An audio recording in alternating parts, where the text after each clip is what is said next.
Hello दोस्तों, RRB NTPC maths target वही 30 में से 30। आज बात करेंगे ज्योमेट्री के सेकंड सेशन की। देखो, मेरी सलाह आपके हित में पुराना पहला सेशन देखना जरूरी है। हालांकि उसमें बहुत छोटी छोटी बातें हैं, लेकिन कई बार, बहुत ज्यादा बार स्टूडेंट्स को बारीकियां पता नहीं होती।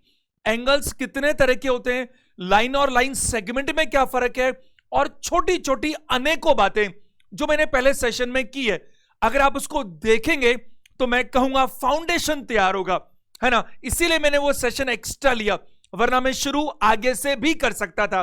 चलिए ध्यान दीजिएगा, आज मैं आपसे बहुत इंपॉर्टेंट बातें करूंगा, लेकिन एक प्रैक्टिकल हम करना चाहते हैं एंगल्स को लेकर के। जरा ध्यान दीजिएगा सभी लोग। देखिए, अगर मैं ऐसे बात करूं आपसे कि दो पैरेलल लाइंस, कुछ ऐसी बातें जो हमारे बहुत ज्यादा काम आएंगी एंगल्स को देखने के लिए, वो बात करना जरूरी है। जरा बोर्ड पे देखिएगा। अगर दो पैरेलल लाइंस, मैंने आपको कल कहा 4 तरह की लाइंस होती हैं। मैंने आपको बिल्कुल ऐसे वो सेशन लिया पहला, जैसे आप बिल्कुल कुछ नहीं आता, बिल्कुल जीरो। बल्कि मैं आपको सच कहूं, घर की तरह से, तो कुछ बच्चों को लगा भी होगा कि सर इतनी छोटी छोटी बातें बता रहे हो, लेकिन आदत में मेरे यही है, क्योंकि मुझे लगता है स्टूडेंट्स का हित इसी में है कि एक बार तो अपन जीरो से शुरू करें। देखो, अगर दो पैरेलल लाइंस को अगर हम एक ट्रांसवर्सल से इंटरसेक्ट करें, ये दो पैरेलल लाइन से आपके सामने, ध्यान दीजिएगा सब लोग। अगर ये पैरेलल लाइन है, इसको मैं नाम देता हूं ए बी, पहली पैरेलल लाइन। ये दूसरी है सी डी, और एक ट्रांसवर्सल है जिसको आप नाम कुछ भी दो ना दो, कोई फर्क नहीं पड़ता। इनमें क्या क्या बातें होंगी अगर अगर अगर दो पैरेलल लाइंस को एक ट्रांसवर्सल, यानी कि देखिए, दो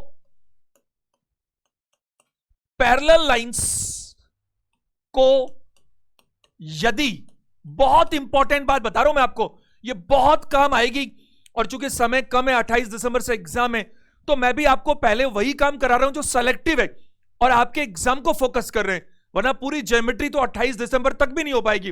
लेकिन ऐसा नहीं करेंगे, हम कोशिश करेंगे ज्योमेट्री का वो पार्ट ताकि आपके एग्जाम के क्वेश्चन हो जाएं। उसके बाद अलजेब्रा, आपका ट्रिग्नोमेट्री, हाइट एंड डिस्टेंस, सारी चीजें सिर्फ उतना उतना लें जितना आपके एग्जाम में आ सकता है। जितना मैं करा दूं ज्योमेट्री, उसके बाद पुराने सालों के पेपर्स उठा लीजिएगा, आपसे हर प्रश्न हो जाएगा। इन क्लासेस को बस आपको रेगुलर अटेंड करना है, कंटिन्यूअसली। जरा देखो, दो पैरेलल लाइंस को यदि एक ट्रांसवर्सल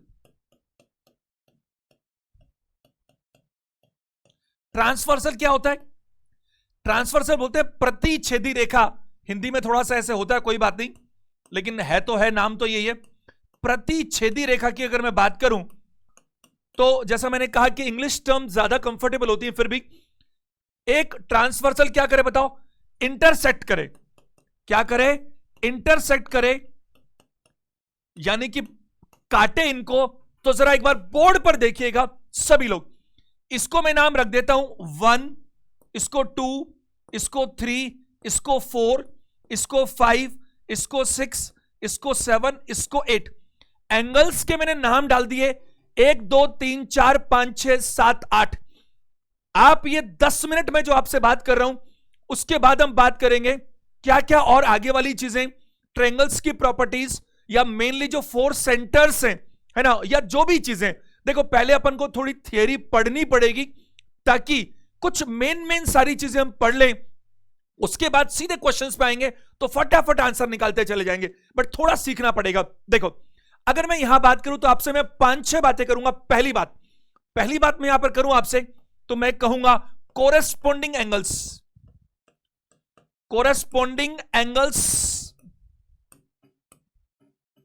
हिंदी में कहते हैं संगत कोण। वो क्या है? बहुत ध्यान से सुनिएगा। दो पैरेलल लाइंस हैं, ये लाइन 1 है ए बी, ये लाइन 2 है सी डी, और इन दोनों लाइंस को ये ट्रांसवर्सल काट रही है। नाम रख दो, कोई तकलीफ नहीं है, ई एफ, नो प्रॉब्लम, नाम रख सकते हैं। इस ई एफ ने इसको काटा है। ये दोनों पैरेलल लाइंस होनी चाहिए। पैरेलल लाइंस की डेफिनेशन बताई थी, दोनों लाइंस के बीच का गैप हमेशा इक्वी डिस्टेंस तो बराबर हो, और वो कभी भी कहीं पर भी इंटरसेक्ट ना करती हो, मिलती ना हो, और गैप भी मेंटेन रहता हो, वो पैरेलल लाइंस कहलाती है। अगर ये दोनों पैरेलल लाइंस नहीं होंगी तो जो मैं रिजल्ट्स अभी देने वाला हूं वो रिजल्ट्स नहीं होंगे। तो क्या होंगे, थोड़ा वेट करो। ये बहुत इंपॉर्टेंट सेशंस हैं सारे के सारे, आप इनको भी अगर बहुत ढंग से पढ़ लेंगे तो एग्जाम के क्वेश्चंस आपसे निकल जाएंगे।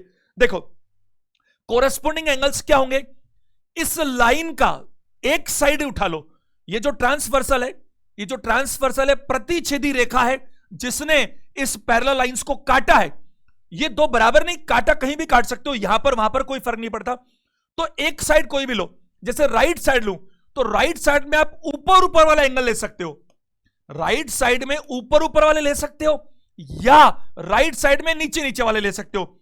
ये क्या होंगे, ये हमेशा बराबर होंगे। यानी अगर मैं दाईं तरफ लूं तो एंगल 1 जो है वो एंगल 5 के बराबर होना चाहिए, एंगल 1 एंगल 5 के बराबर होना चाहिए। अगर मैं कहूं एंगल 4 एंगल 8 के बराबर होना चाहिए।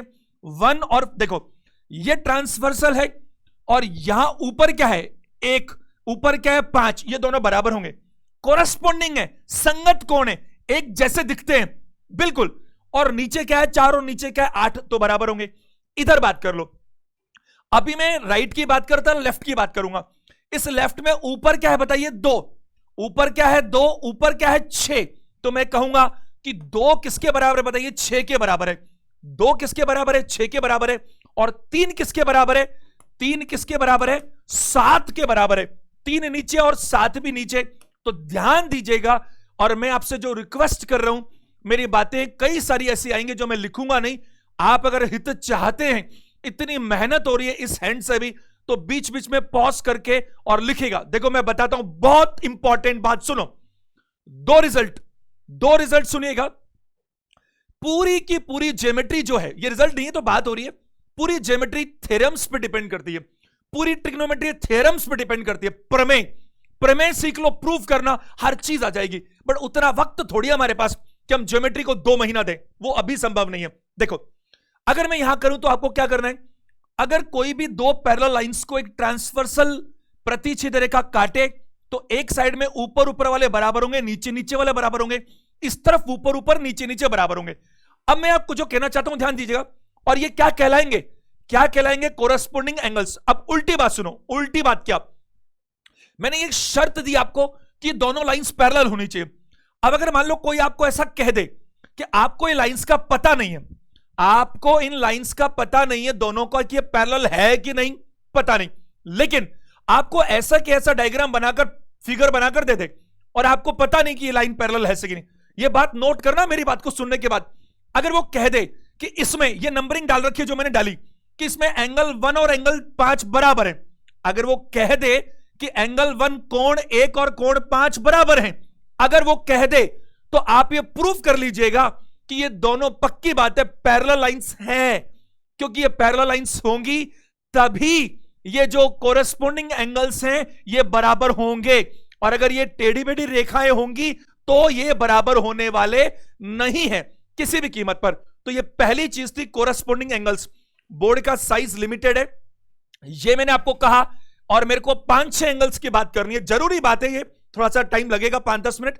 तो मैंने क्या कहा ये आप नोट कर लीजिएगा। मैं अगले पेज पर चलता हूं, बहुत ही जल्दी से मैं इसको दोबारा बना दूंगा, बहुत जल्दी फटाफट।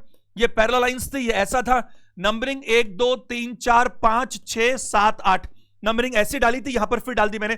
पहली बात। दूसरी चीज, पहला मैंने कहा कोरेस्पोंडिंग एंगल्स, दूसरा बोलता हूं ध्यान दीजिएगा वर्टिकली अपोजिट। दूसरा है क्या, वर्टिकली अपोजिट एंगल्स।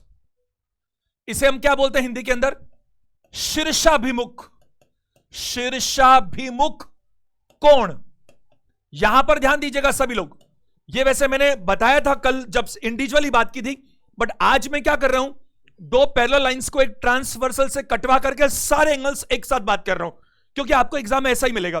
देखो ध्यान दीजिएगा, अगर मैं कहूं यहां पर, तो यहां पर जरा ऊपर देखिए 1 और 3, 1 जो है और वो 3 क्या है बताइए, आपस में बराबर होंगे, क्योंकि वर्टिकली अपोजिट एंगल्स एक दूसरे के बराबर होते हैं। तो 1 किसके बराबर होगा, 3 के, और 2 किसके बराबर होगा बताइए, 4 के। एंगल 2 है ये बराबर लगा दीजिए, किसके होगा, 4 के। अगर मैं यहां बात करूं एंगल 5 किसके बराबर होगा, वर्टिकली अपोजिट 7 के, और मैं बात करूं 6 किसके बराबर होगा बताइए, 8 के। तो आप जरा देखिए यहां पर ये वर्टिकली अपोजिट एंगल्स हैं।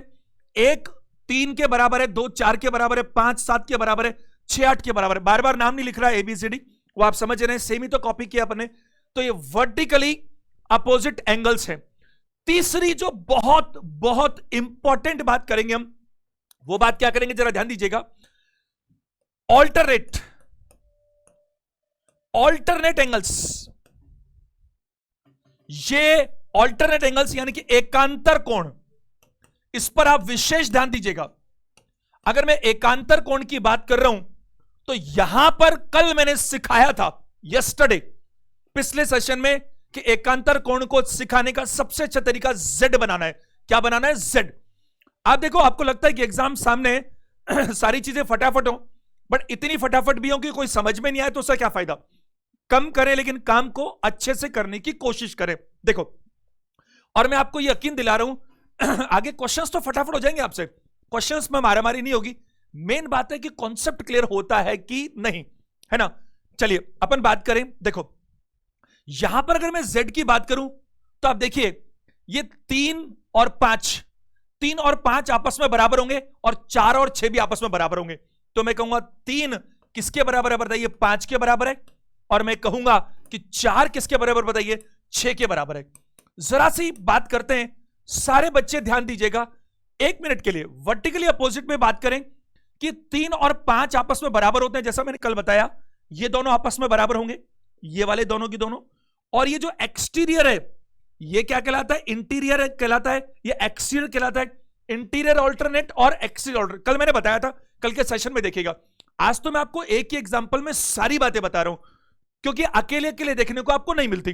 देखो ये 3 बराबर 5 के क्यों होता है, जरा आप सभी लोग ध्यान देंगे। 3 बराबर है 5 के, ऐसा क्यों? सब ध्यान दीजिएगा। अगर मैं 3 और 5 की बात करूं तो मुझे एक बात बताओ, 3 बराबर है 5 के, क्या ये 1 और 3, क्या एंगल, इसके लिए मैं थोड़ा एक्सप्लेनेशन कर रहा हूं, क्या 1 बराबर होगा 3 के? मैं इसको यहां तक ले रहा हूं ऑल्टरनेट की बात को समझाने के लिए। मुझे बताइए 1 और 3 बराबर होंगे या नहीं होंगे? 1 और 3 बराबर होंगे। क्यों? क्योंकि 1 और 3 वर्टिकली अपोजिट है। 1 और 3 वर्टिकली अपोजिट है। अच्छा चलो ठीक है, मुझे एक बात बताओ, क्या 1 और 5 बराबर होंगे? हां 1 और 5 बराबर होंगे। क्यों होंगे 1 और 5 बराबर? क्योंकि 1 और 5 कॉरस्पॉन्डिंग एंगल से संगत कोण है। एक बात बताइए, जब 1 बराबर है 3 के और 1 बराबर है 5 के, तो इसका मतलब 3 और 5 आपस में बराबर होने चाहिए। इधर देखो जरा, क्या 3 और 5 बराबर होंगे? बिल्कुल होंगे। इसीलिए ये 3 और 5 बराबर होंगे। मैं आपसे स्पष्ट कहना चाहता हूं, हर चीज मैं एक्सप्लेन नहीं कर पाऊंगा क्योंकि समय भी कम है, तो अभी हम ज्यादा डेप्थ में नहीं जा सकते। अब क्या करें, जिस दिन से क्लास शुरू की है उस दिन से एक दिन भी छुट्टी नहीं की है, ना कोई दिवाली, ना संडे, ना कुछ और अभी तो मैं कोशिश करूंगा सेशंस का टाइम बढ़ाने का, लेकिन फिर भी जो समय है उसमें हम सर्वोत्तम करने का प्रयास करेंगे। देखो जरा, और जो चीज जरूरी है समझना वो समझानी पड़ेगी, चाहे कुछ भी हो जाए। इस 4 और 6 का मतलब आप समझ पा रहे ना? 4 और 6 की बात करूं, देखो 2 किसका उल्टा है बताइए? 4 का। तो यहां मैं बात करूंगी 2 किसके बराबर है? 4 के बराबर है। दिख रहा है आपको? क्यों? क्योंकि 2 और 4 क्या है? वर्टिकली अपोजिट है। और ये 2 और 6 कोरेस्पोंडिंग भी है, तो 2 और 6 बराबर होंगे। क्यों? क्योंकि 2 और 6 संगत कोण है। जब 2 और 4 बराबर है, 2 और 6 बराबर है, तो 2 के जब ये बराबर और ये भी बराबर, तो आपस में ये भी तो बराबर होने चाहिए। इसीलिए एंगल 4 और 6 आपस में क्या होंगे? बराबर होंगे।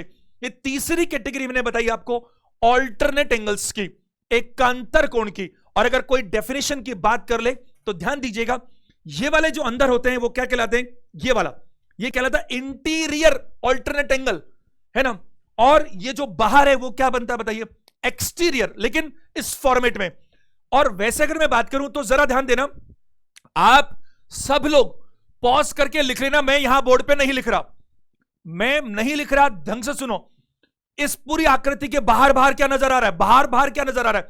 1 2 7 8 बोलो, 1 2 7 8 बाहर बाहर नजर आ रहा है। तो जो बाहर बाहर नजर आ रहा है वो भी सब एक्सटीरियर एंगल्स है, बाएं कोण है। और जो अंदर नजर आ रहा है वो क्या है बताओ? इंटीरियर एंगल्स हैं। क्या मेरी बात आप समझ पा रहे हैं? और ये वैसे भी यहां मैं बात करूं, अगला चौथा हम ले लेते हैं इंटीरियर एंगल्स। जरा ध्यान दीजिएगा, चौथे नंबर पे अब मेरे को तो बनाना तो पड़ेगा ना, क्योंकि इसके बिना समझना 1 2 3 4 5 6 7 8 नंबरिंग सेम डाली है मैंने। चौथा मैं ले रहा हूं इंटीरियर एंगल्स। इंटीरियर एंगल्स आपको कितना भी आता हो, लेकिन आप कारण भी समझिए, आपको थोड़ा अच्छा रहेगा। तो इस इंटीरियर को क्या बोलते हैं अपन? अंतः कोण, अंदर वाले कोण। अगर मैं इंटीरियर एंगल्स की बात करूं तो सारे बच्चे ध्यान दीजिएगा, यहां पर इंटीरियर एंगल्स के बारे में मैं बात करूं तो क्या बात निकलती है यहां पर? देखो, यहां अगर मैं बात करूं आपसे कि ये 3 और 5 बराबर है, ये तो ऑल्टरनेट एंगल्स है, और 4 और 6 बराबर है, ये भी ऑल्टरनेट एंगल्स है। 1 और 5 बराबर है, ये कॉरस्पॉन्डिंग एंगल्स हैं। 1 और 3 बराबर है, ये वर्टिकली अपोजिट एंगल्स हैं। और इंटीरियर एंगल्स अंदर अंदर की बात करो, अंदर अंदर तो सिर्फ यही दिख रहे हैं 4। तो इधर वाला जो राइट वाला है वो दोनों, और लेफ्ट वाला वो दोनों। बहुत इंपॉर्टेंट है ये इंटीरियर एंगल्स, ध्यान दीजिएगा। देखो, अगर मैं बात करूं तो यहां इंटीरियर एंगल्स में सिर्फ क्या बात बनती है? ये एंगल 4 और एंगल 5 मिलकर 180 डिग्री होता है। एंगल 4 और एंगल 5 मिलकर क्या होता है? 180 डिग्री होता है। या आप एंगल 3 और एंगल 6 कर दीजिए, ये मिलकर भी 180 डिग्री होता है। ये है इस तरह के जो दो पैरेलल लाइंस हैं, और दो पैरेलल लाइंस के अंदर अगर ये एक ट्रांसवर्सल दिख रहा है आपको, तो जो अंदर है राइट के दोनों अंदर की तरफ ये दोनों मिलकर 180 बनेंगे, और लेफ्ट के दोनों जो भी है वो भी 180 बनेंगे। ये क्यों बनेंगे इसके बारे में थोड़ी बात करनी चाहिए। देखो, मुझे एक बात बताओ, मैंने कल आपको कहा था स्ट्रेट एंगल क्या होता है? सरल कोण कह लो, रिजु कोण कह लो, हमारी कल बात हुई थी। एक की लाइन पर जो स्ट्रेट लाइन है उस पर जो एंगल बना वो 180 डिग्री का होता है, ये हमने बात कर ली। अच्छा, एक बात बताओ मेरे को, आपने कहा कि 4 और 5 मिलकर 180 होते हैं। अच्छा ठीक है, मुझे एक बात बताइए, ये जो रेखा है इस पर ये 1 और 4 मिलकर 180 होंगे कि नहीं होंगे? इसका एक्सप्लेनेशन यहां आएगा। मुझे बताइए, 1 और 4 मिलकर 180 होंगे कि नहीं होंगे? बिल्कुल होंगे। 1 और ये 4 लिख दिया गलती से, कोई बात नहीं, 1 कर दो। 1 और 4, 4 और 1 एक ही बात है, ये मिलकर 180 डिग्री होंगे, होंगे ना भैया? 1 और 4 मिलकर 180 डिग्री होंगे। अच्छा, मुझे एक बात बताओ कि 1 और 4 मिलकर 180 होंगे, और 1 और 5 कोरस्पोंडिंग एंगल्स हैं। 1 और 5 अगर कोरस्पोंडिंग एंगल्स हैं तो 1 जो है वो 5 के बराबर है। 1 किसके बराबर है? 5 के बराबर, इसमें कोई डाउट नहीं है। क्यों? क्योंकि 1 और 5 कोरस्पोंडिंग एंगल्स हैं। अगर 1 और 5 बराबर है तो इस 1 को मैं रिप्लेस कर सकता हूं 5 से। अगर मैं 1 को रिप्लेस कर सकता हूं 5 से, तो 4 को मैं ऐसा ही रहने दूंगा, और ये 4 लिखने में गलती हो रही है, तो 4 और 5 मिलकर क्या बनेंगे बताइए? 180 डिग्री। उम्मीद है मेरी बात को आप समझ पा रहे हैं। सेम कहानी इधर भी है, उससे कोई फर्क नहीं पड़ता। 3 और 6, तो मैं ऊपर बात करूं कि ये जो एंगल 2 है और एंगल 3 है, ये दोनों मिलकर 180 डिग्री है। 2 और 3 क्योंकि इस रेखा पर यहां बन रहे हैं तो ये मिलकर 180 बनेंगे। अब ये कितना है वो कोई खास बात नहीं है, लेकिन इसमें 2 और 3 मिलकर तो 180 बनेंगे, लेकिन 2 और 6 कोरस्पोंडिंग एंगल से, तो मैं कह सकता हूं कि एंगल जो 2 है और जो एंगल 6 है ये आपस में बराबर है। अगर 2 और 6 आपस में बराबर है तो मैं 2 को रिप्लेस किससे कर सकता हूं? 6 से। तो मैं कहूंगा 6 और 3 भी मिलकर क्या होंगे? 180 डिग्री होंगे। Hence proved. उम्मीद है आप मेरी बात को समझ पा रहे हैं यहां पर। अच्छा, मैं एक बात आपको और कहना चाहता हूं, आप इस बात को अपनी कॉपीज में नोट कर लीजिएगा। क्या? अगर आपको कुछ ना कहा जाए और आपको यह कहा जाए, क्या कहा जाए? 2 बहुत बड़ी बातें बताऊंगा, सुनना। पहली ये कि ये जो 4 और 5 है इंटीरियर एंगल्स, अगर कोई कह दे आपको कि इनका सम 180 डिग्री है, अगर कोई कह दे इनका सम 180 डिग्री है, तो आप कह देना ये दोनों पैरेलल लाइंस है। अगर इन दोनों का सम, किसका सम? इंटीरियर एंगल्स 4 और 5 का सम अगर 180 डिग्री है, तो यह पक्की बात है कि जो ट्रांसवर्सल ने इनको काटा है, इंटरसेक्ट किया, ये दोनों लाइंस कैसी हैं बताइए? पैरेलल लाइन से, इसमें कोई डाउट नहीं है। पहली बात। दूसरी बात ये, आप कल की क्लास याद करो, मैंने आपको क्या कहा था? कॉम्प्लीमेंट्री एंगल्स और सप्लीमेंट्री एंगल्स, पूरक और समपूरक, 2 बताए थे ना। आपके एग्जाम्स में ढेरों बार सवाल भी आए इस पर बेसिस, और मैंने कहा था कि जो कॉम्प्लीमेंट्री हैं वो उनका सम होता है 90 डिग्री और सप्लीमेंट्री का सम होता है 180 डिग्री। और ये 2 होते हैं तो एक दूसरे के क्या होते हैं? एक दूसरे के ही तो सप्लीमेंट्री और कॉम्प्लीमेंट्री होते हैं, कि दोनों में से एक का पता है कि 30 है तो दूसरा 60 बच जाएगा अगर कॉम्प्लीमेंट्री है तो। ऐसा ही अब देखो, जहां पर भी मैं कुछ बहुत खास बोलने जा रहा हूं, सारे बच्चे ध्यान दीजिएगा। जहां पर भी मैं बात करूं, कोई भी दो एंगल्स का सम अगर 180 डिग्री होगा, तो मैं यहां बताना चाहूंगा आपको कि ये जो 4 और 5 मिलाकर 180 डिग्री हुआ, तो इन 4 और 5 को मिलाकर के मैं क्या कह सकता हूं, मैं इनको इधर लिख देता हूं, इसको मैं कह सकता हूं सप्लीमेंट्री एंगल्स भी कह सकता हूं, सप्लीमेंट्री एंगल्स भी कह सकता हूं। क्यों कह सकता हूं सप्लीमेंट्री एंगल्स? मैं इसलिए कह सकता हूं सप्लीमेंट्री एंगल्स क्योंकि इन दोनों का सम कितना हो रहा है, 180 डिग्री। और कोई भी दो एंगल्स जिनका सम, चाहे वो अलग अलग हो, चाहे वो अलग अलग हो, दो अलग अलग बना के दे दो या आप एक ही लाइन पर बना लो, उससे कोई फर्क नहीं पड़ता, वो सप्लीमेंट्री एंगल्स कहलाते हैं। एक और बात जरा देखो, अब मेरे को फटाफट बनाते हैं फास्ट। 1 2 3 4 5 6 7 8, देखो पांचवा क्या ले हम, यही जो मैं बात कर रहा था अभी आपसे, सप्लीमेंट्री एंगल्स। सप्लीमेंट्री एंगल्स की अगर मैं बात करूं, यानी कि संपूरक कोण, तो सब लोग ध्यान देंगे, सारे के सारे अटेंशन दीजिएगा। क्या ये 1 और 2 मिलकर 180 नहीं बनेगा? बिल्कुल बनेगा।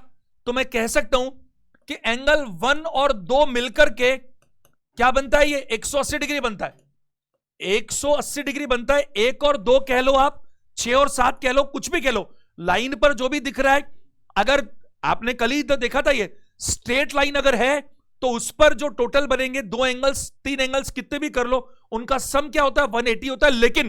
लेकिन 3 4 5 होंगे तो उसको हम क्या कहेंगे, उसको हम सप्लीमेंट्री नहीं कह सकते। सप्लीमेंट्री तो हम तभी कह सकते हैं जब 2 ही होने चाहिए, क्योंकि 2 का सम होना चाहिए 180, तब एक दूसरे के क्या होंगे, वो हमेशा सप्लीमेंट्री होंगे। अब मैं एक बात आपसे पूछना चाह रहा हूं कि आपने कहा कि मैंने पीछे भी कहा था कि दोनों का सम 4 और 5 का सम 180 था और मैंने उसको सप्लीमेंट्री कहा था, तो मैंने तभी इसको क्यों नहीं छेड़ा, मैं बताता हूं, ध्यान दीजिएगा। ये जो 1 और 2 मिलकर 180 बना, इसी को मैं सप्लीमेंट्री तो कहूंगा ही कहूंगा। सप्लीमेंट्री तो मैं हर वहां कह देता हूं, मैं क्या कहता हूं, मैथ्स कहती है, हम हर जगह सप्लीमेंट्री कह देते हैं अगर 2 एंगल्स का सम कितना होता है, 180 डिग्री होता है। अब मैं यहां बात करूं आपसे कि इसी को, इस वक्त ये जो आपको दिख रहा है 1 और 2, इसको मैं क्या कह सकता हूं, लीनियर पेयर एंगल,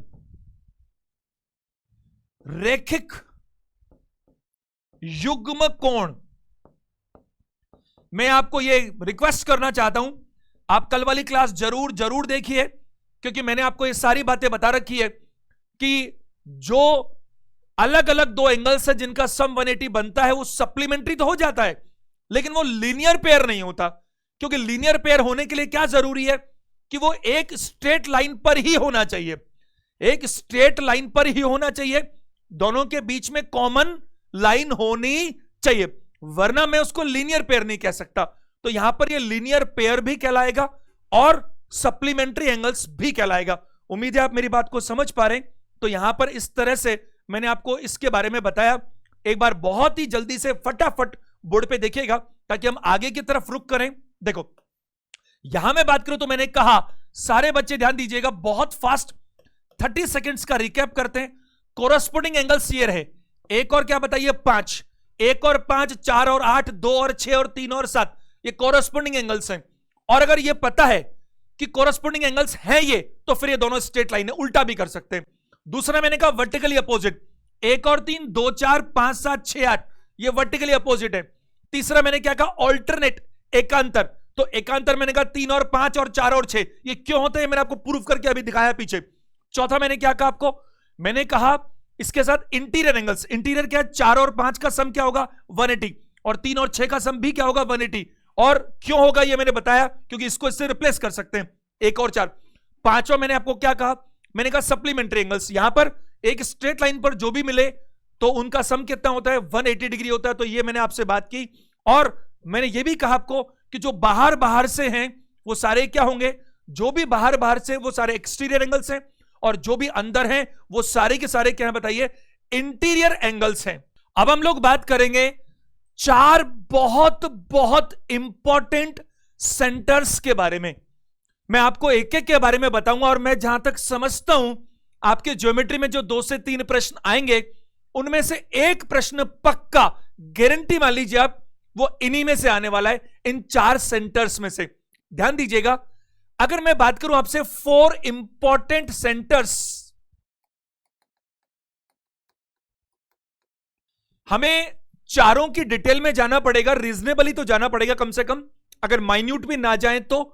पहले अपन 2 मिनट में चारों सेंटर्स को ब्रीफ कर लेते हैं, किसमें किसकी उपयोगिता है उसको ब्रीफ कर लेते हैं, और फिर हम एक एक को डिटेल में देखते हैं।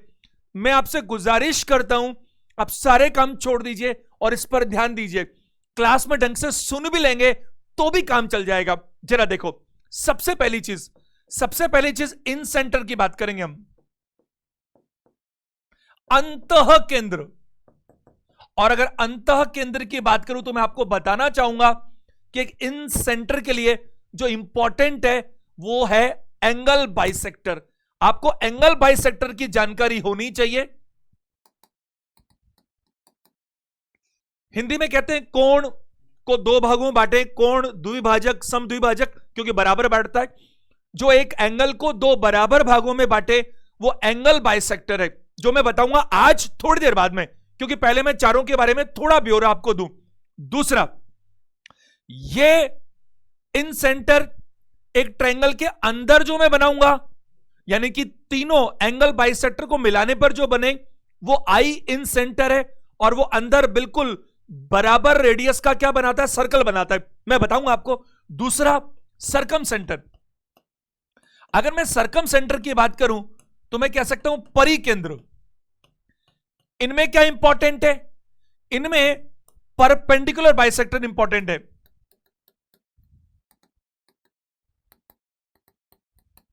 जो तीनों साइड्स हैं उनसे हम परपेंडिकुलर बाइसेक्टर बनाएं, जहां पर तीनों एंगल बाइसेक्टर मिले वो जो पॉइंट है वही क्या है, इन सेंटर है, और जहां पर ये परपेंडिकुलर बाइसेक्टर तीनों मिले वो क्या है, सरकम सेंटर है।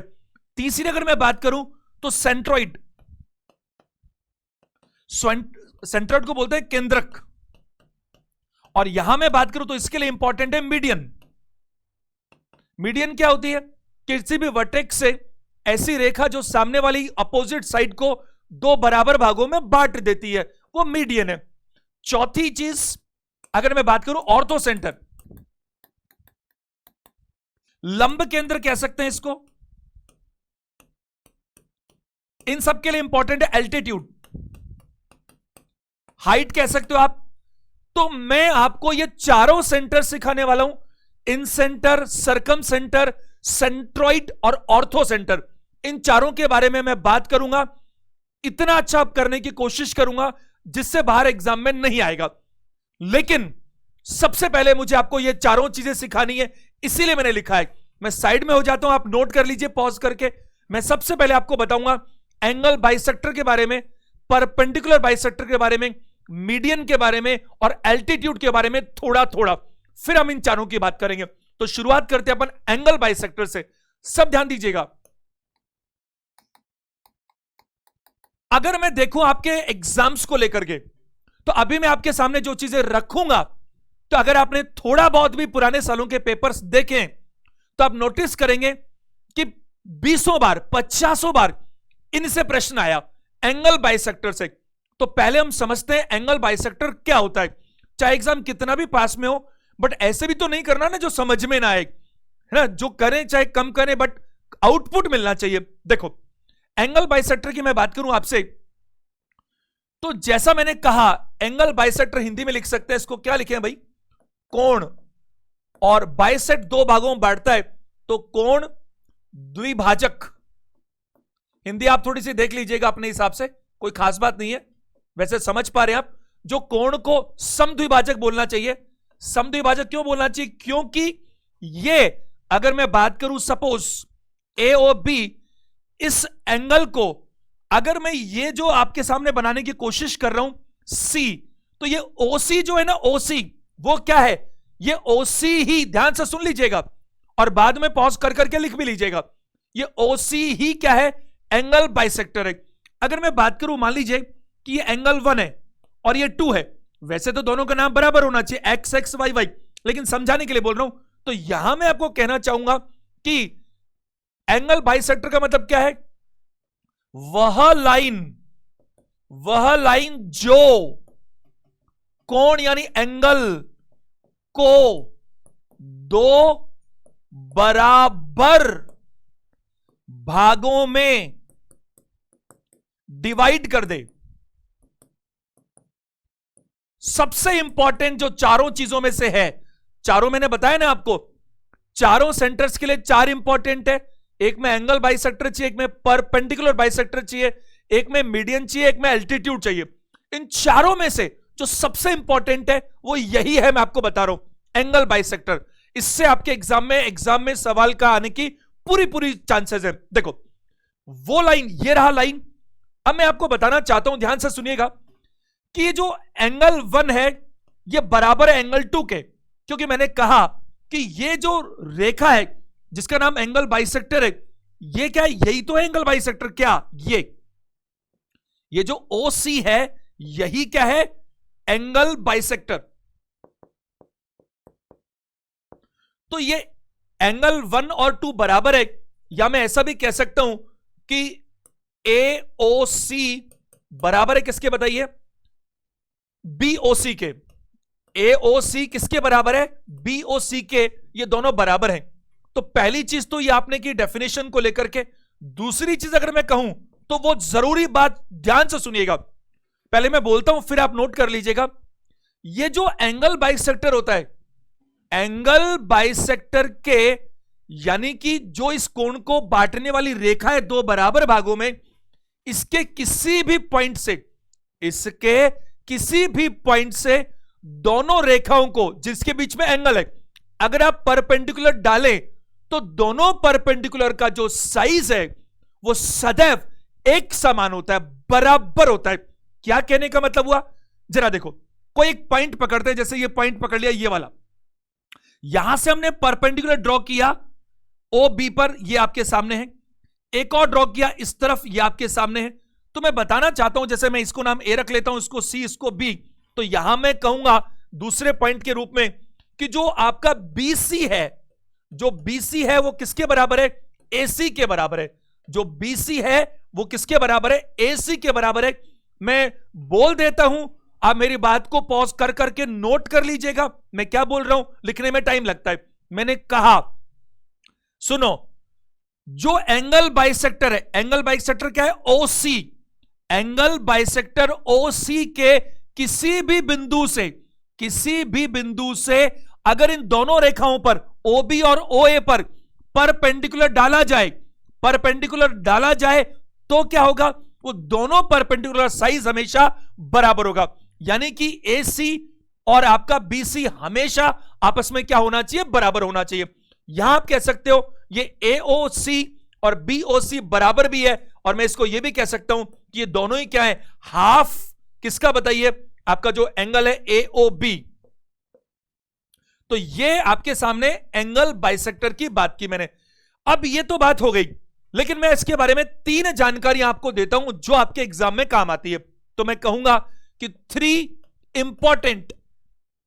इंपॉर्टेंट इसलिए मैंने बोला क्योंकि खूब सारी प्रॉपर्टीज हैं, खूब सारी, मैं सारी नहीं करवा सकता और करवानी भी नहीं है क्योंकि जरूरत भी नहीं है। मैं सिर्फ वो बात करूंगा जो आपके एग्जाम में काम आती है। तो 3 जो इंपॉर्टेंट प्रॉपर्टीज हैं वो तीनों से ही सवाल खूब आते हैं। पहली प्रॉपर्टी जरा समझिए। अच्छा, एक और चीज है, one more thing is there, कि अगर मैं यहां बात करूं, सारे लोग अटेंशन दीजिएगा, तो मैं यहां पर ऐसा भी कह सकता था कि मैं कुछ ऐसा ट्रायंगल बनाऊं, ये A है, ये B है और ये C है। सारे बच्चे ध्यान से मेरी बात को समझेंगे। अगर मैं इस एंगल A से इसका बाइसेक्ट करूं तो कुछ ऐसा होना चाहिए, लेकिन B से करूं तो यहां होना चाहिए, और C से करूं तो ऐसा होना चाहिए। हम जब इन सेंटर की बात करेंगे तो हम बात करेंगे, ये जो I है ये इन सेंटर है, ये अंतः केंद्र है। मेरी बात समझ पा रहे? तो यहां पर मैं इस तरह से बात करता अगर मुझे इन सेंटर सिखाना होता, बट मैं केवल एंगल बाइसेक्टर की बात कर रहा हूं तो मैंने इतनी बात की। अब देखो, पहली प्रॉपर्टी ध्यान से सुनिएगा। पहली प्रॉपर्टी कुछ इस तरह से है कि ये ABC और एंगल A को हम बाइसेक्ट करते हैं, 2 बराबर भागों में बांटते हैं। तो जरा ध्यान दीजिएगा, अगर मैं एंगल A से ये बाइसेक्टर बनाऊं, नाम रखूं D, तो बहुत सारे बच्चों को ऐसा लगता है, ये ध्यान रखना मैं एंगल बाइसेक्टर की बात कर रहा हूं, सारी की सारी किसकी बात हो रही है अभी, एंगल बाइसेक्टर की। 10 मिनट ये बात कर लेते, फिर ऐसे 10-10 मिनट करके अपन जो भी है चीजें सीक्वेंस में होता जाएगा। तो कुछ लोगों को लगता है कि ये जो एंगल ए से निकला तो ए को बांट रहा है, ये तो सही बात है। इसका क्या मतलब है? इसका मतलब है कि एंगल ए को मैंने बांटा दो भागों में, एंगल 1 और 2, तो मैं यहां कह सकता हूं एंगल 1 बराबर है किसके बताइए? एंगल 2 के। क्यों? क्योंकि दोनों बराबर बढ़ते हैं। बट बहुत लोगों को लगता है कि जो सामने वाली जो साइड है यानी कि बीसी, इसको ये दो बराबर भागों में बांटता है। ऐसा हरगिज नहीं है, ऐसा हरगिज नहीं है। इस पर आधारित, अभी मैं थ्योरी करा रहा हूं इसलिए सवाल नहीं ले रहा बीच में, इस पर आधारित ढेरों सवाल एग्जाम्स में पूछे गए, आपके भी और अनेकों एग्जाम्स में। तो इसका थ्योरम क्या बोलता है, ध्यान दीजिएगा। इसका थ्योरम बोलता है कि यहां पर आप देखिए बीसी को, जो ये जो डी पॉइंट दिख रहा है, तो डी इनमें बीसी को किस अनुपात में बांटता है वो समझिएगा। तो मैं बात करूं बी डी और यहां सी डी, तो ये बी डी और सी डी किस अनुपात में होंगे? दोनों ये होंगे ए बी और ए सी के अनुपात में, ये होंगे ए बी और ए सी के अनुपात में। ये बहुत बहुत इंपॉर्टेंट कंक्लूजन है, सब ध्यान दीजिएगा इस थ्योरम के बारे में। मैंने क्या कहा, मुझे बताइए एंगल बाइसेक्टर किसका है? ये जो आपको एडी दिख रहा है इसको तो बोलूंगा एंगल बाइसेक्टर। एंगल बाइसेक्टर क्या है? एडी, जो एंगल को दो बराबर भागों में बांटे। कौन से एंगल को? एंगल ए को। तो मुझे बताइए एंगल ए की दोनों साइड्स कौन सी है? अरे दो साइड होंगी तभी तो एंगल बनेगा। तो एंगल ए की दो साइड्स कौन सी है? ए बी और ए डी। तो याद रखना मेरी बात को कि ये जो एंगल बाइसेक्टर है, ये इन दोनों का जो रेशो है, किसका रेशो? ए बी और ए डी का। इन्हीं अनुपातों में, जो अनुपात ए बी और ए सी का है, उसी अनुपात में ये बी डी और क्या होना चाहिए? सी डी होना चाहिए।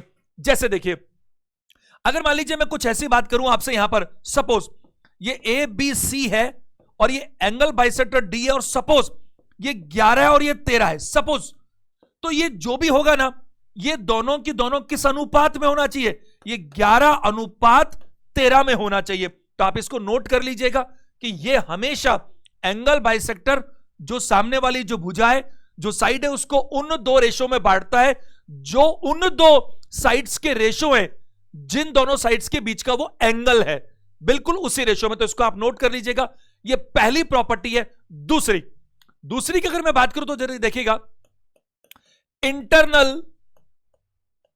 इंटरनल एंगल बाइसेक्टर, ये सबसे इंपॉर्टेंट है। और एक हम इसके आगे बात करेंगे एक्सटर्नल एंगल बाइसेक्टर, वो भी इंपॉर्टेंट है। देखो, कोई चीज अगर आप सीखना चाहते हैं तो सबसे पहली जरूरत क्या है? आपको अपना इंटरेस्ट डेवलप करना पड़ेगा। बिना इंटरेस्ट डेवलप किए तो कुछ हो ही नहीं सकता दुनिया में। तो ध्यान दीजिएगा, ये इंटरनल एंगल बाइसेक्टर के बारे में कुछ बातें हम करते हैं तो सारे बच्चे ध्यान देंगे। देखो, अगर मैं आपसे ऐसी बात करूं, सपोज कि किसी भी एंगल को आप दो भागों में बांट सकते हो, ए को, बी को, सी को, जो मर्जी हो, उससे कोई फर्क नहीं पड़ता, कोई सा भी एक लेते हैं। तो सारे बच्चे ध्यान देंगे, अटेंशन देंगे। देखो, अगर मैं इस एंगल बी को दो भागों में बांटूं तो ये एंगल बाइसेक्टर बन रहा है, और सी को बांटूं तो ये भी बन रहा है, दो बराबर भागों में। और ऐसे ही यहां मैं बना नहीं रहा ताकि मैं कुछ सिखा सकूं, इस ए से भी मैं इस एंगल ए को भी बांट रहा हूं दो भागों में, इसका एंगल बाइसेक्टर से। ये तीनों जो एंगल बाइसेक्टर हैं, तीनों एंगल्स को बांटने वाले, ए को, बी को और सी को, ये तीनों जहां मिलते हैं वही इन सेंटर है। अब ध्यान दो, यहां अगर मैं इसको नाम ऑफिशियली आई है तो हम भी आई रखेंगे। अब इसमें क्या होता है, जो कॉन्सेप्ट है, जो रिजल्ट है, वो क्या निकलते हैं? वो हमेशा ये निकलते हैं कि जो आई है, इस आई का जो वैल्यू है थीटा, जो इसका डिग्री है, वो हमेशा क्या होगा? ध्यान दीजिएगा, इसका रिजल्ट हमेशा रहता है कि B I C, angle B I C, ये सदैव क्या होता है?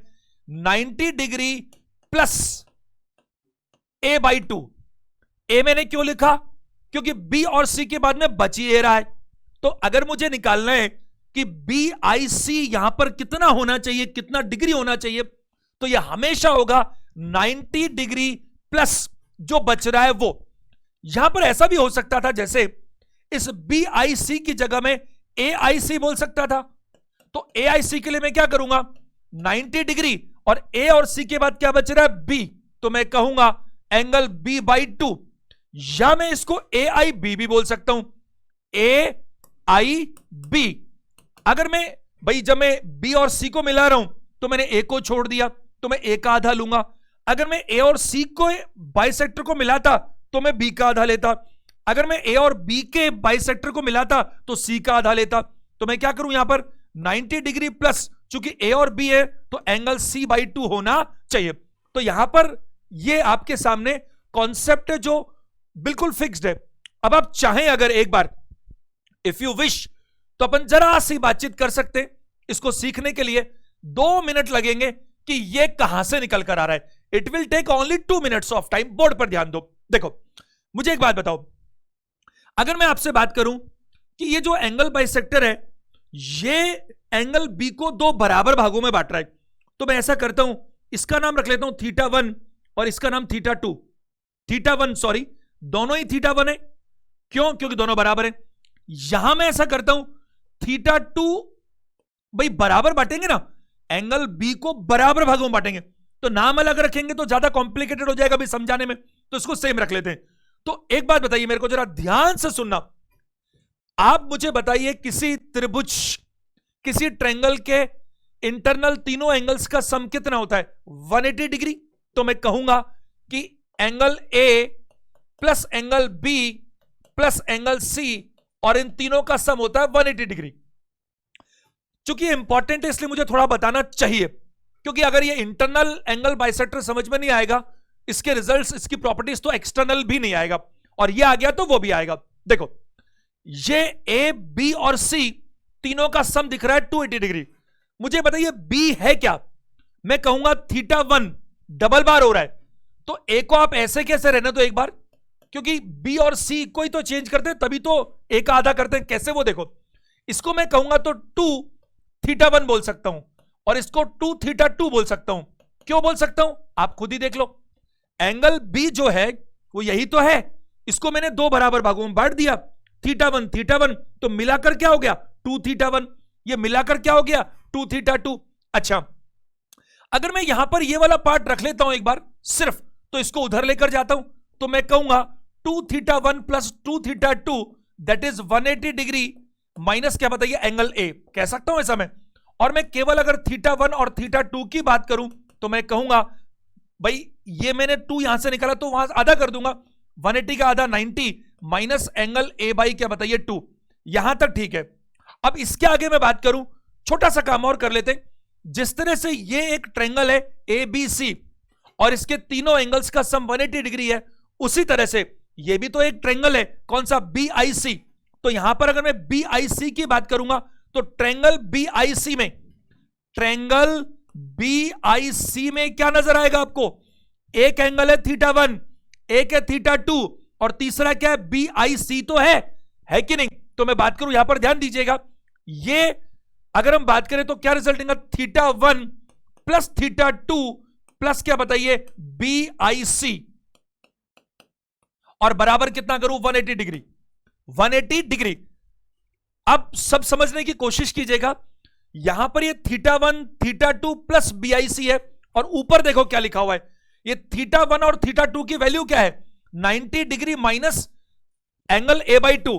तो मैं यहां कह सकता हूं इसकी जगह पर आपको इतना सब कुछ करना नहीं है, सिर्फ आपको रिजल्ट्स के लिए बता रहा हूं 90 डिग्री माइनस A/2। और यहां मैं बात करूं तो आप ध्यान दीजिएगा plus BIC that is 180 degree. अगर मैं यहां सिर्फ इसकी बात करूं BIC, एंगल BIC, तो 180 में से मैं इसको उधर लेकर जाऊंगा तो 180 माइनस 90 तो हो जाएगा 90, और ये हो जाएगा प्लस, तो क्या हो जाएगा 90 डिग्री प्लस एंगल A/2। क्या मेरी बात आप समझ पा रहे हैं?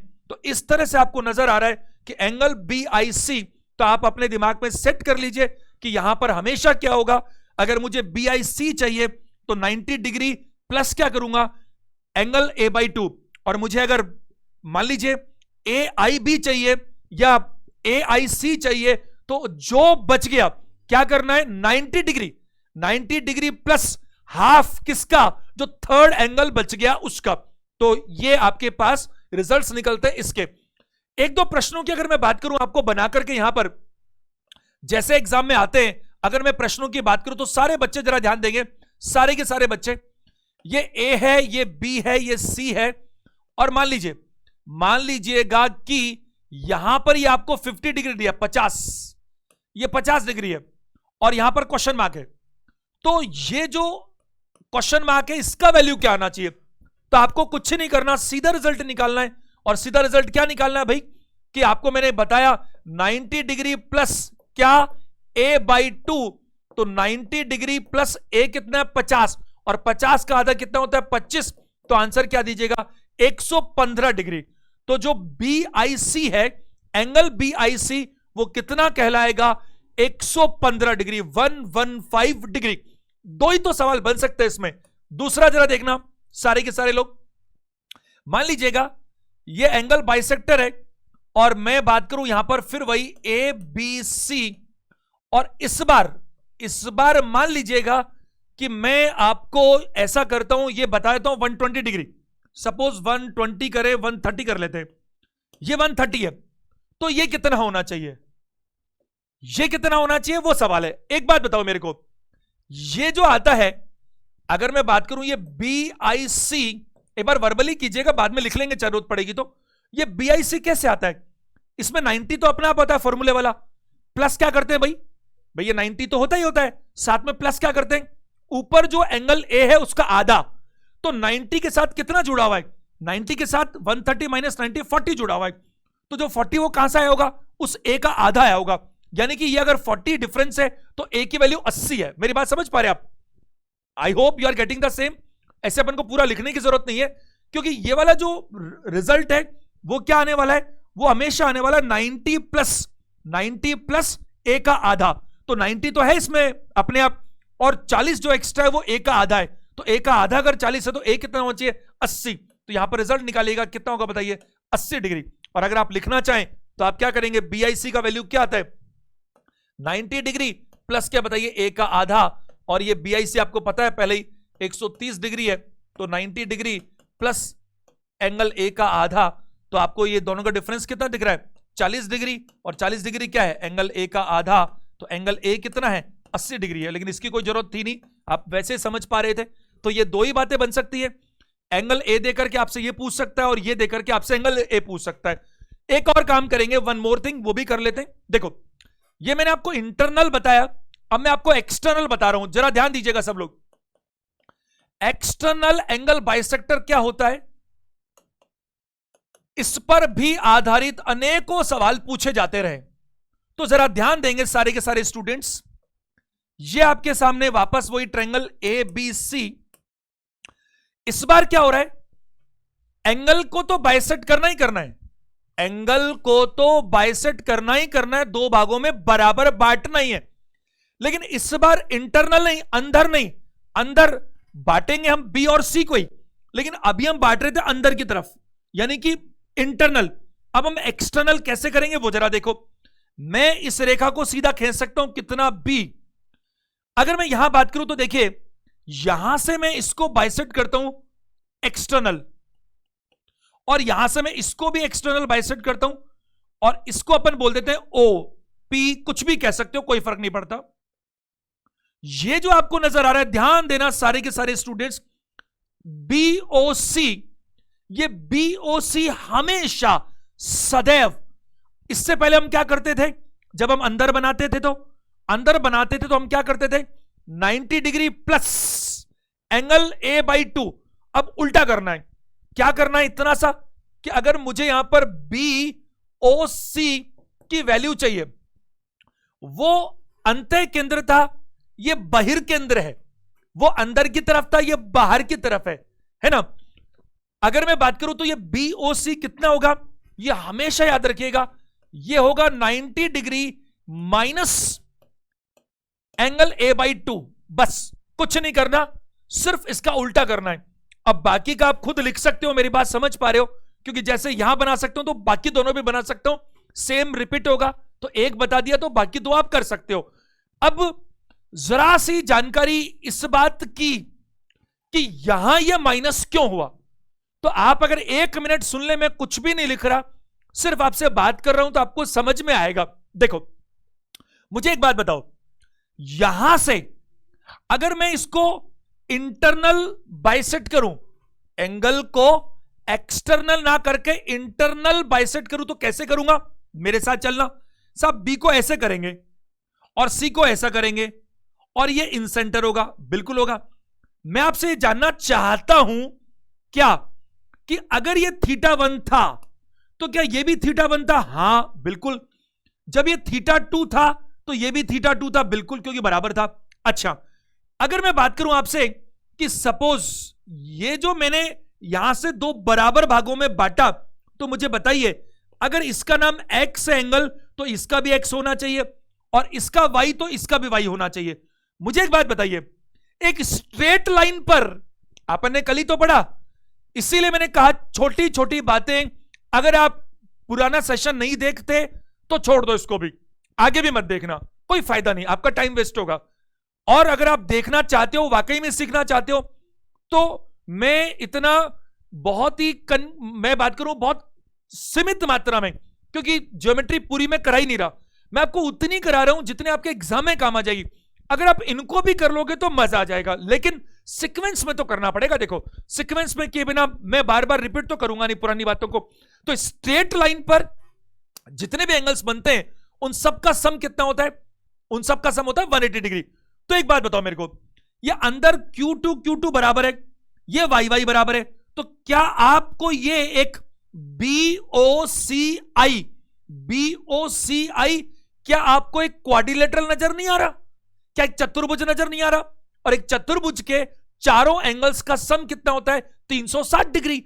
और जब मैं ये कह रहा हूं कि Q2 बराबर है और ये भी बराबर है, इसका मतलब कि ये पूरा मिलाकर 180 है, जिसमें दोनों y बराबर है, दोनों Q2 भी बराबर है।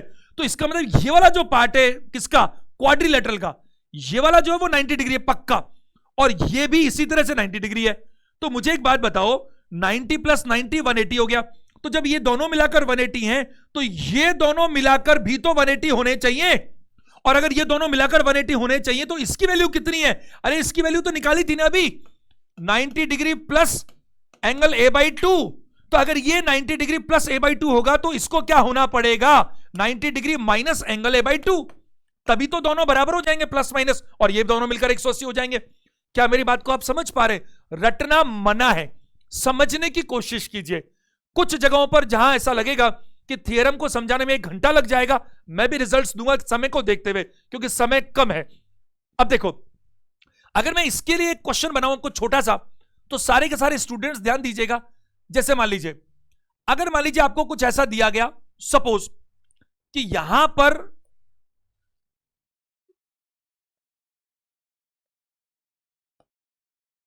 ABC, और मान लीजिए यहां पर सपोज ये है आपके सामने 50 डिग्री, 50 डिग्री, ठीक है, और ये आपके सामने क्वेश्चन मार्क है कि ये कितना होगा। तो आपको पता है कि ये जो BOC बनने वाला है, इसका सीधा रिजल्ट निकलेगा 90 डिग्री माइनस क्या करूं? a/2। तो a कितना है?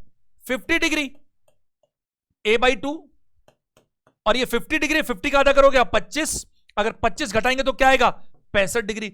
65 डिग्री हो सकता है, दो ही काम हो सकते हैं। देखो यहां पर इन जनरल दो काम क्या हो सकता है, अभी यहां पर कर लो तो वही रिपीट हो जाएगा जो पुराना किया था, तीसरा काम भी कर सकते हो। बट अगर केवल एक्सटर्नल से कंपेयर करूं, तो एक्सटर्नल कंपेरिजन तो सिर्फ नीचे और ऊपर का ही हो सकता है, अगर बीच में लाऊंगा तो दोनों आ जाएंगे। अब यहां में अगर बात करूं आपसे, तो उल्टा ये भी हो सकता था कि मैं इसकी वैल्यू दूं। जैसे देखिए यहां पर समझ लीजिएगा, मैं लिख देता हूं। मान लीजिए कि यहां पर देखो, इसको मैंने निकाला तो क्या किया? 90 में से इसको घटाया तो ये मेरे पास 65 आया। तो एक बात समझने की, कॉमन सेंस की, क्या कि ये 90 से कम आना चाहिए, ये 90 से क्या आना चाहिए? कम आना चाहिए। मान लो ये 65 है, और मैं यहां पर कहता हूं कि ये सपोज 70 डिग्री है। अगर ये 70 डिग्री है तो फिर ये a कितना है? अगर मेरा नया सवाल, आप तो वीडियो पॉज करके दोबारा लिख सकते हो, तो ये कैसे आया होगा? यह आया होगा 90 में से उसका आधा घटाने से। तो 90 में से क्या घटाया? कुल मिलाकर 20 घटाया, और 20 क्या है? ऊपर वाले का आधा, यानी ऊपर वाला कितना होना चाहिए? 40 डिग्री होना चाहिए। उम्मीद है मेरी बात को आप लोग समझ पा रहे हैं। तो यहां पर मैंने आपको अभी केवल एंगल बाइसेक्टर की बात की है। कल की जो क्लास रहेगी हमारी, अभी तो हम इतना ही करते हैं क्लास में, तो हम बात करेंगे मीडियन के बारे में, एल्टीट्यूड के बारे में, आपका परपेंडिकुलर बाइसेक्टर के बारे में, और मैं कोशिश करूंगा कि चारों सेंटर्स की बात भी कल ही पूरी हो पाए। मैं आपसे रिक्वेस्ट करता हूं, क्या आप सब चीजों को नोट करें, बढ़िया से नोट्स बनाएं। अगर आप वाकई में चाहते हैं कि लगभग जो 2 से 3 प्रश्न आपके आएंगे वो आपके होने चाहिए। देखिए, पुराने लोगों ने तो चैनल सब्सक्राइब कर लिया होगा। मेरे लिए कितनी कितनी खुशी की बात है कि बहुत कम समय में इस फैमिली के अंदर 50,000 से ज्यादा स्टूडेंट्स जुड़ चुके हैं। मेरी जिम्मेदारी भी बढ़ती है, हम लोग पूरी कोशिश करते हैं कि जो बेस्ट पॉसिबल है वो डिलीवर किया जाए। और आपकी भी कोशिश होनी चाहिए कि इस समय में जब एग्जाम्स की डेट घोषित है, एग्जाम सर पर है, 28 दिसंबर से एग्जाम है, तो आप भी एक एक मिनट की कीमत समझिए। नए जो लोग हैं वो भी चैनल को सब्सक्राइब करें, क्योंकि आप देख लीजिएगा आपको इसके हर सेशन में मजा आएगा। पुरानी चीजों को रिवाइज करें। रीजनिंग का कोर्स कंप्लीट कर चुके हैं, बहुत कम दिनों में मैं कोशिश करूंगा, वेरी फ्यू डेज में, पक्की बात है, हम लोग आ रहे हैं आपके लिए एक लाइव क्लासेस लेकर के। उन लाइव क्लासेस में अपन डाउट्स को डिस्कस करेंगे, जो एक्सपेक्टेड क्वेश्चंस हैं जो एग्जाम में आ सकते हैं उनको डिस्कस करेंगे, और जो कुछ पॉसिबल है वो करेंगे। मेरी शुभकामनाएं आपके साथ हैं। वीडियो देखने के लिए थैंक यू वेरी मच।